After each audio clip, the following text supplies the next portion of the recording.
Le boss est arrivé en Bugatti Mistral. Ok, je lui ai allumé ses phares carrément. Et on l'a aujourd'hui devant nous avec Raoul au volant d'ailleurs.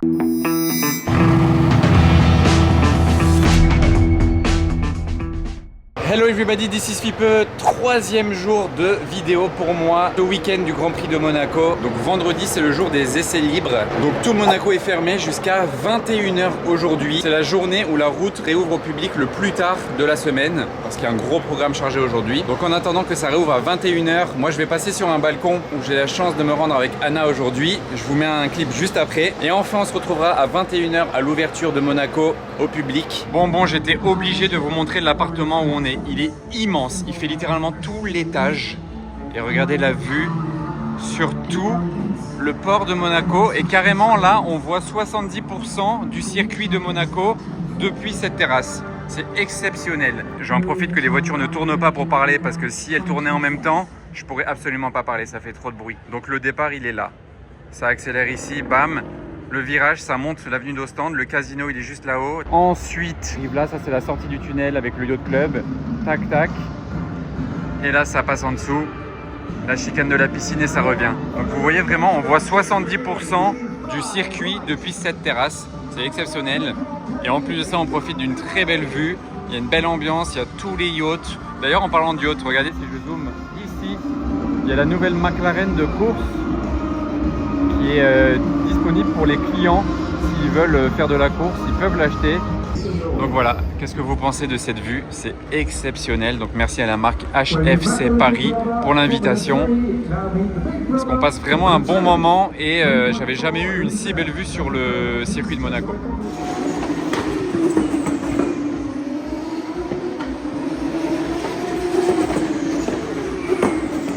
Ah, c'est les F2. Elle claque.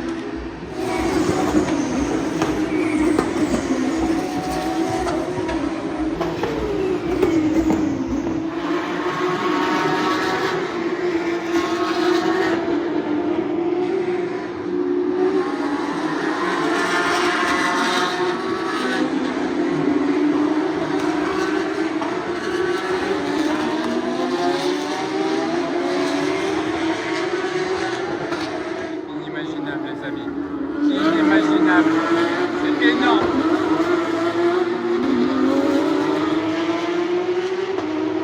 Elles sont vraiment trop stylées par contre.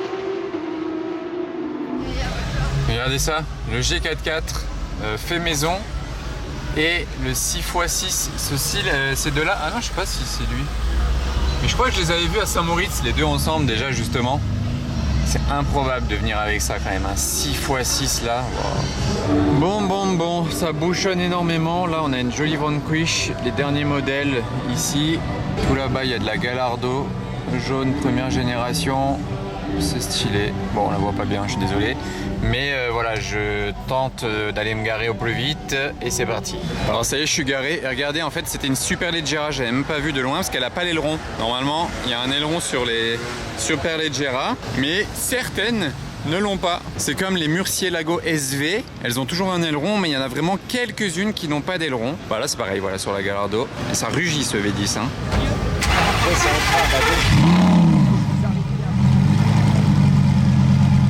À l'ancienne ça les amis, hein. Là on est loin de l'hybride et de l'électrique. Alors là 675 LT Spider STO, j'essaye de me frayer un chemin. C'est presque aussi dur de se frayer un chemin à pied qu'en voiture. D'ailleurs en parlant de voiture, celle-ci, il faut vous la filmer. C'est une Revuelto rose. Vous préférez plus full black ou du rose, étrier rose aussi. Il y a la musique à fond là à droite à l'entrée du casino, donc je peux pas trop rester dans ce coin là longtemps. J'essaie de couvrir en parlant. En fait je suis en train de me dire la vidéo précédente du jour 2 du Grand Prix, je l'ai filmé déjà ici place du casino, j'ai passé vraiment toute ma soirée ici. Donc là pour changer, je vais pas rester encore ici parce que ce sera un peu trop la même chose. C'est parti pour arpenter un peu les rues de Monaco. Là il y a une Lancia Delta, sympa avec les couleurs Martini. Il a mis son aileron vraiment en position perpendiculaire au sol. Parce que vous voyez, vous pouvez le régler Il a bien levé pour qu'on voit écrit Martini Racing.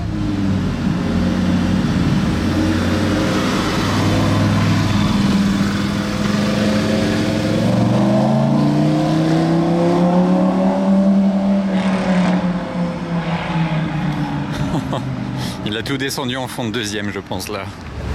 Alors, regardez ce que je trouve qui sort de l'hôtel Fermont. La nouvelle Brabus Bodo. 1 million d'euros, 77 dans le monde, moteur V12, base d'Aston Martin Vanquish, la nouvelle Aston Martin Vanquish.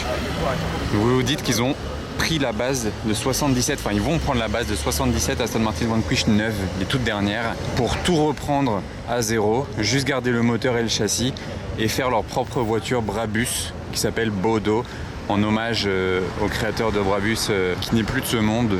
Et pour 1 million d'euros, celle-ci était toute en carbone. Je vais vous la refilmer un peu après. Tac. On est dans le thème là avec les AMG.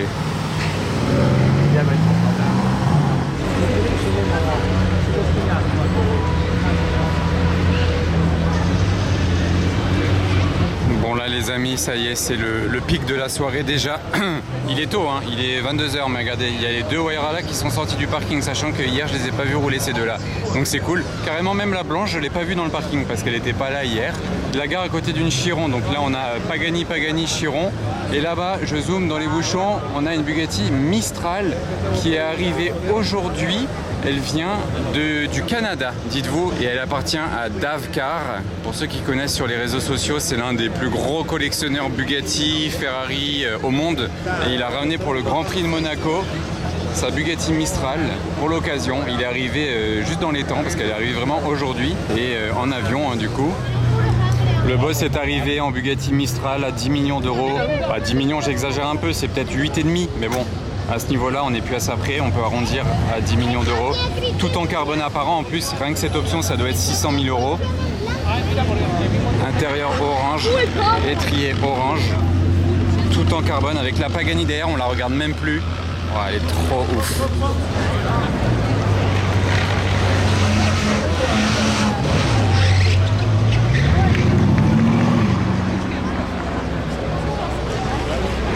Il est trop chaud Davcar, 1600 chevaux, W16, le dernier moteur W16 dans une Bugatti, c'est dans la Mistral que ça se passe. Ils ont fait 100 exemplaires de la Mistral pour fêter, entre guillemets, si on peut appeler ça fêter parce que c'est plutôt triste, mais fêter la fin du W16 de chez Bugatti qu'on avait depuis la Veyron. Bon après c'est vrai que j'avais dit je restais pas à place du casino. On va essayer de rebouger d'ici. Regardez, il y a une Rolls. Derrière là-bas une Ferrari, une Bentley, un Classe G, le Puro Sangue qui descend. SFX jaune. Ça c'est sympa en jaune par contre.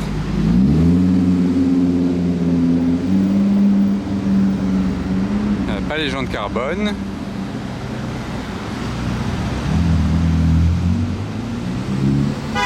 Et c'est une coupée, pas Spider. What? Immatriculé en Australie. AUS, il y a écrit là-bas sur le petit macaron. Vous voyez? Une 812. Immatriculé en Australie. Oh, et elle, je l'ai filmé l'autre soir. Ah non, c'est une autre ou c'était elle? Non, je crois que c'était elle. Mais ouais, là, on a la plaque australienne de la 812. Là, ça m'a choqué. La Dallara, il est parti à fond. Mais franchement, ça faisait pas de bruit. J'ai vu la calandre de loin. Bugatti Veyron. Par contre, littéralement, je savais pas si c'était une Chiron ou une Veyron de loin là, quand j'ai vu la calandre, parce que elle ressemble à la calandre en fer à cheval. Mais du coup, c'est la Veyron wrappée de toutes les couleurs là, de tous les motifs même plutôt, c'est pas que des couleurs.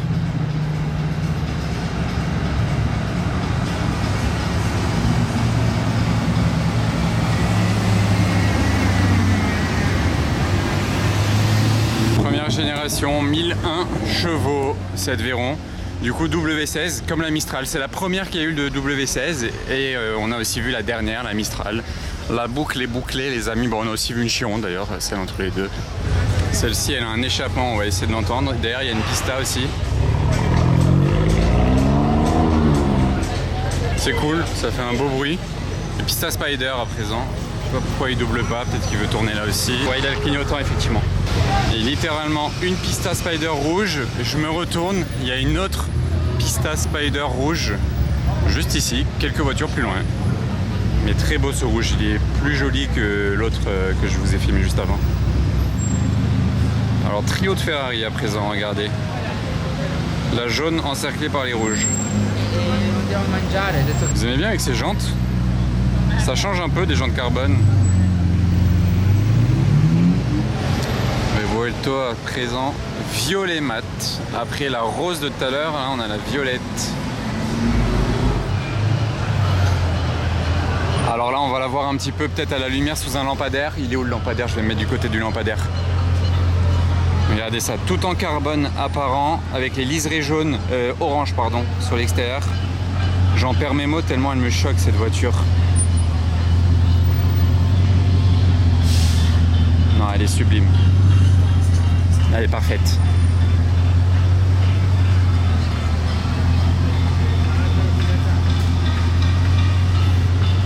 Vous voyez la calandre, elle est grosse hein, sur les Mistral.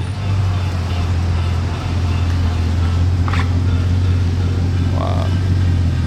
Et vous voyez, elle est immatriculée au Canada, dans l'Ontario. Il l'a ramenée en avion. Vous voyez même le clignotant, c'est le phare qui clignote. Ouais, c'est un boss d'avoir ramené ça en avion juste pour le Grand Prix.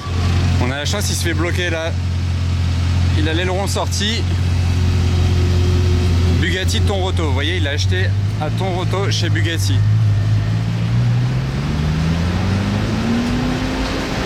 Je pense qu'il doit en avoir marre des bouchons. Vous pouvez mettre 1 heure à faire le tour de Monaco, littéralement minimum 1 heure. Donc là, dites-vous, tout à l'heure, je vous ai filmé, il y avait la Imola qui était là devant. Il y a derrière Huayra BC, ok, mais ils ont sorti le reste. Donc là, Imola, Huayra Roadster, Huayra Roadster. Donc là, il y a littéralement 5 Pagani alignés devant la porte d'entrée de l'hôtel de Paris. C'est une folie. On croirait presque que c'est un rallye Pagani. Hein. Les gens, ils croient vraiment que c'est un rallye Pagani. C'est une folie cette histoire. Et j'espère qu'ils les ont pas sortis pour faire la déco, hein, parce que s'ils les sortent du parking souterrain, s'ils demandent aux voituriers de faire ça, c'est qu'à mon avis, ils vont les rouler. Improbable. Le G jaune et le G noir, et dans le fond on a la Mansory Revuelto avec Coloche Mansory lui-même, le boss de Mansory, Monsieur Mansory, on peut l'appeler comme ça parce que c'est son nom de famille, qui nous a ramené, dirais-je même re-ramené sa Lamborghini Revuelto Carbonado X Mansory, Damask édition même. Le nom il est long hein. Je voulais filmer au Top Mark Monaco celle-ci. Oula, il était au point neutre, il a pas fait exprès. Je voulais filmer au Top Mark celle-ci. Et il l'a re-ramené là pour la rouler pendant le Grand Prix. Avec la fumée, c'est tellement sinistre. Là voilà, le voiturier fait le tour. Celle-ci, elle est en carbone apparent, marron, mais texturée vraiment très spécifiquement. Mansory, ils font toujours des textures assez spéciales. Regardez là, je suis à la lumière.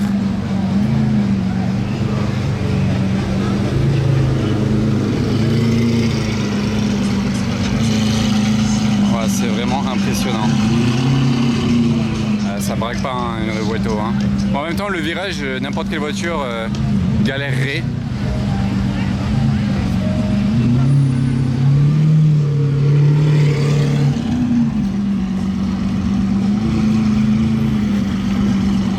Quel monstre, j'adore là, ça qui clignote derrière comme les F1.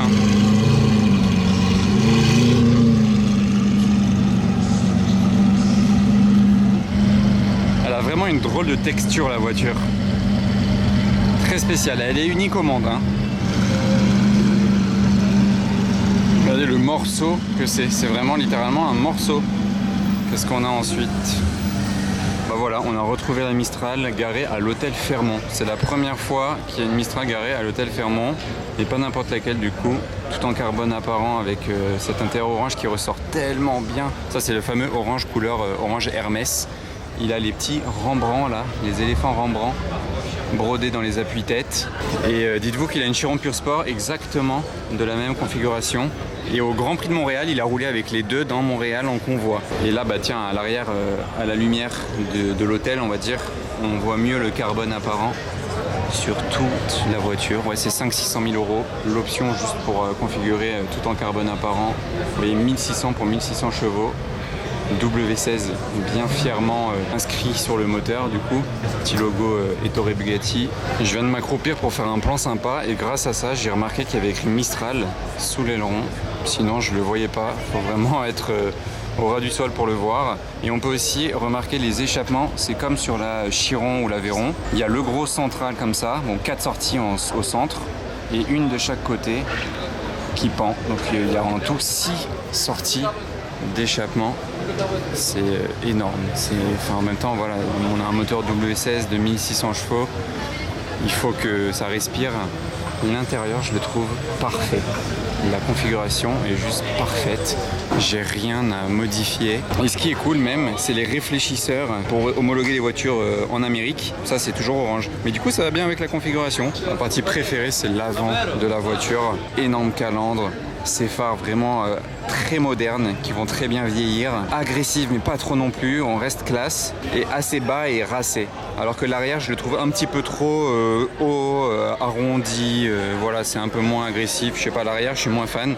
Et si vous voulez une petite anecdote un peu drôle, il y a un voiturier du coup qui a fermé la voiture et il y a un autre voiturier qui arrive au même moment et qui passe devant. Il lui dit on ferme pas le toit de celle-ci? Et après l'autre il lui a répondu je ne sais pas quoi. Mais c'est assez drôle parce qu'il sait pas qu'il n'y a pas de toit. Parce que c'est quand même rare les voitures décapotables où il n'y a pas un simple bouton pour remettre le toit et voilà vous la refermez. Celle-ci, il n'a littéralement pas de toit automatique. C'est juste un toit en toile vraiment de fortune que vous pouvez avoir pour dépanner, mais c'est vraiment pas fait pour être joli ni pratique. Il savait pas parce qu'en même temps c'est la première fois qu'il y a une Mistral garée ici à cet hôtel, hein, donc il en a jamais eu, il connaît peut-être pas plus que ça. Donc c'est vrai qu'on a la Mistral, mais on a aussi une Bugatti Chiron, pas loin. Et celle-ci, voilà, on a l'habitude de l'avoir, mais c'est juste pour le fait d'avoir le combo des deux Bugatti, il fallait quand même que je vous rappelle qu'elle était là aussi. Ouais, je sais pas pourquoi elle roule sans les phares, mais regardez, il y a la Imola bleue qui arrive. La folie. Il lui manque les phares, mais bon. Wow, mais qu'est-ce qu'elle est impressionnante. Et regardez ça. Là par contre le virage il va pas être simple, hein. Regardez l'arrière, j'adore l'arrière. Il lui manque vraiment les phares. Mais bon, c'est pas grave. L'arrière, il est dinguissime. Immatriculé en Floride, c'est un délire. Ça fait plaisir parce que je l'avais pas vu rouler hier. Bon, la musique derrière, je suis obligé de parler pour la couvrir. Je suis désolé, je parle constamment. Mais c'est pour éviter d'avoir des problèmes avec YouTube. Elle arrive, ils vont la descendre au parking. Au final, je sais pas pourquoi ils les ont toutes sorties devant l'hôtel, si c'est pour ne pas les rouler et les redescendre au parking, mais ils ont juste voulu genre les exposer devant l'hôtel au final.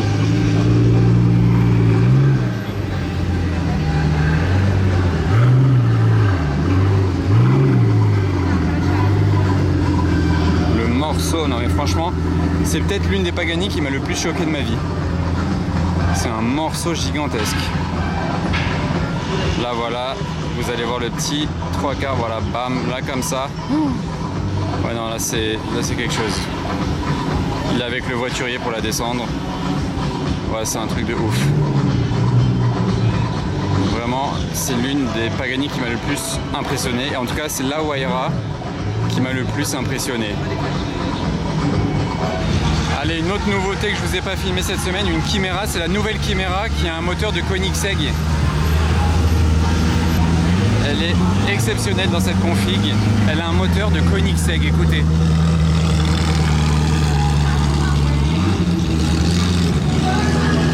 C'est une folie.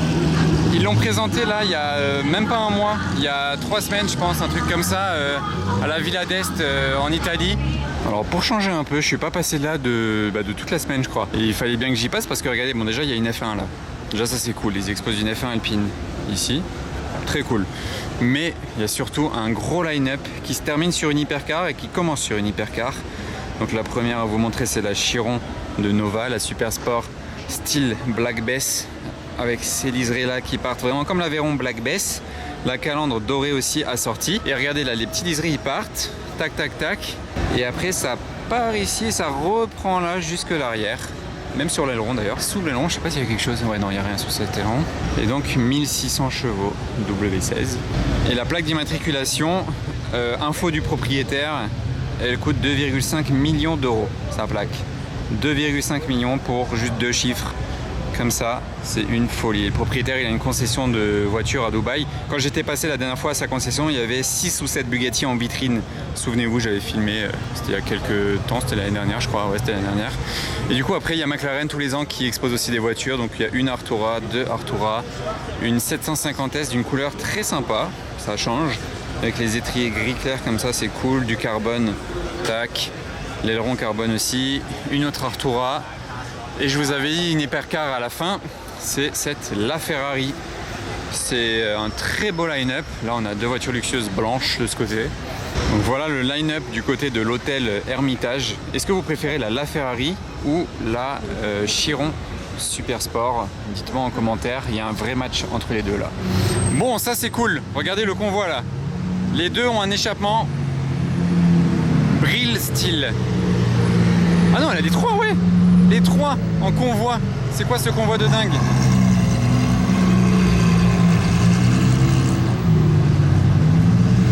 Le convoi de Barjo. Je suis trop content. Et là, il y a une SV de fou. Mais je sais pas si j'attends la SV de fou ou si je vois où elles vont les Ferrari là. Attendez, je guette. Le trio va monter. Je sais pas si on va pouvoir entendre les échappements, mais regardez. Brill Steel, hein, les trois. Enfin, les deux de devant en tout cas.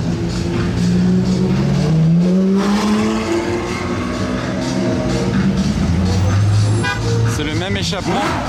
Ah bah, le seul qui fait un coup de rêve, c'est celui qui n'a pas l'échappement modifié. La SP3 blanche, même échappement que la SP3 jaune que je vous ai filmé il y a quelques jours à Monaco, enfin quelques semaines maintenant. Et je me retourne sur la Aventador. En fait non, c'est pas une SV, elle a un kit. C'est une Aventador normale avec un kit. On dirait un peu une SV, mais maintenant que je l'ai mieux vu, non, c'est pas une SV. Et bah, en tout cas, elle est impressionnante hein, avec ce kit. Échappement Capristo. On a une DBS Ultimate Roadster. Volante même. Faut toujours jongler entre Roadster, volante, Spider. On les a retrouvés, regardez ce trio de dingue.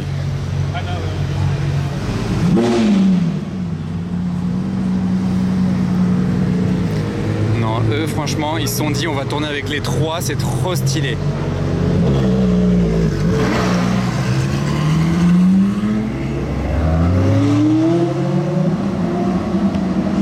La TDF il roule sans phare, personne pour lui dire. Après la Huayra sans phare, la TDF sans phare. Alors normalement je pense que les Ferrari seront dans cette ligne, un peu derrière. Mais on commence sur une STO tout de même. En plaque Monaco, celle-ci, je l'ai jamais vue. Tiens, celle-ci en plaque suisse, je l'avais pas vue encore. Bon, effectivement, revoilà les trois divas italiennes.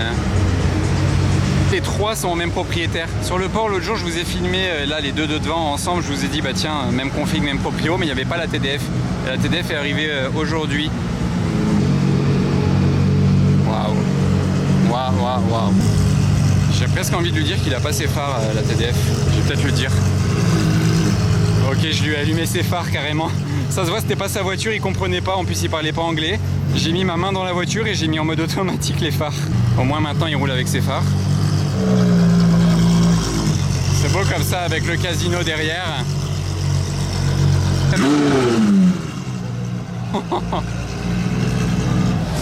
Wow, regardez le convoi, Lamborghini Sian, Carbone et la Chiron, c'est les deux cousins. Les deux cousins en convoi, pas mal non?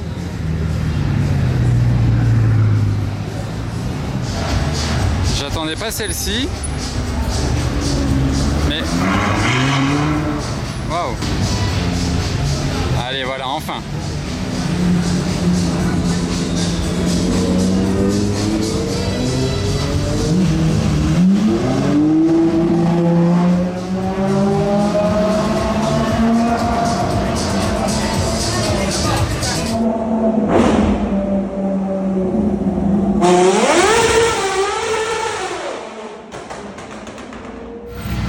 La config est très cool.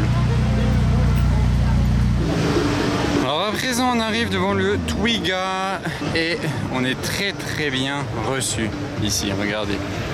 Une magnifique Daytona SP3 que j'avais jamais vue, donc je suis refait regarder la couleur là avec les phares qui éclairent.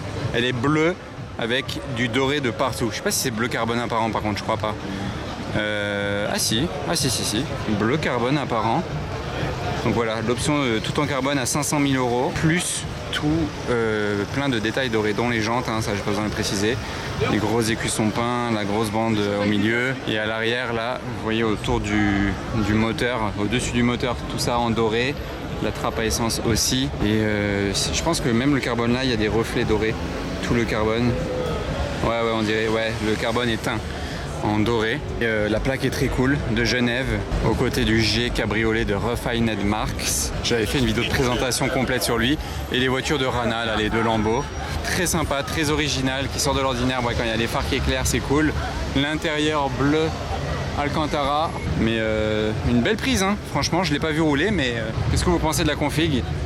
Est-ce que ça fait too much le doré ou vous aimez bien? Oh, top spot du soir. Et qu'est-ce qu'on retrouve à présent? 6x6 et le 4x4. Wow. Le G transformé en G4x4. Regardez les portes qu'ils ont mis derrière. C'est vraiment trop drôle. Et c'était un diesel en plus, je crois. Alors là, tu te reconnaîtras dans la vidéo. C'est un abonné, il m'a envoyé un message. Il m'a demandé si je pouvais le filmer quand il passait dans Monaco. Et ben voilà. Un beau passage là de sa M4, c'est quoi ça? C'est M4 CS. La config est juste incroyable et il sera content de se voir dans la vidéo. Elle est vraiment stylée la config. J'adore ces feux là derrière.